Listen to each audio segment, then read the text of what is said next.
پھر وہی شخص کرخت لہجے میں بولا، جیسے اس کا چہرہ سپاٹ تھا، لہجہ بھی گرجدار تھا، اور عمر میں وہ 25 سال کا ہوگا۔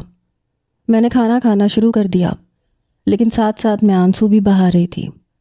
اگلی صبح ہوئی، پھر شام ہو گئی۔ سفر کرتے کرتے ہم تھک چکے تھے۔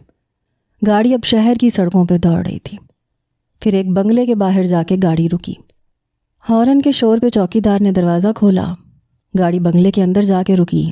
وہ خاتون مجھے گاڑی سے نیچے اتار کے بنگلے کے اندر لے گئی۔ میں گم سم سی پورے بنگلے کو دیکھ رہی تھی، جب وہی خاتون مجھے ایک کمرے میں لے گئی۔ کہنے لگی، تم آرام کر لو، الماری میں تمہارا کپڑا ہے، تم پہن لو۔ یہ کہہ کے وہ عورت چلی گئی۔ میں پہلے تو اماں کو یاد کر کے روتی رہی، پھر الماری کھول کے کپڑے نکال کے نہا کے پہن لیے۔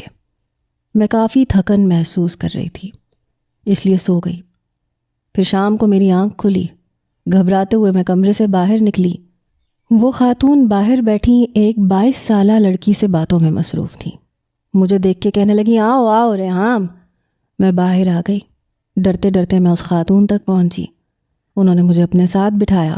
کہنے لگی، تم کو بھوک لگا ہے، کھانا کھا لو، تم بڑی دیر سے اٹھا ہے، ہم تو کھانا کھا چکے۔ میں نے کہا، ہم کو اپنی اماں کے پاس جانا ہے۔ وہ کہنے لگی، ہم ہیں تمہاری اماں، تم ہمیں اماں کہا کرو۔ میں نے کہا، میں آپ کو کیوں کہوں اماں، میری اماں ادھر ہے پشاور میں۔ وہ کہنے لگی، تمہاری اماں نے تمہیں ہمارا حوالے کیا ہے، اب تم ہمارا عزت ہے، ہمارا غیرت ہے، اب تم ہمارا گھر پہ رہے گا، تم ہمارا ولی محمد کا امانت ہے۔ مجھے اس خاتون کی کوئی بات بھی سمجھ میں نہیں آ رہی تھی۔ وہ کیا کہہ رہی تھی؟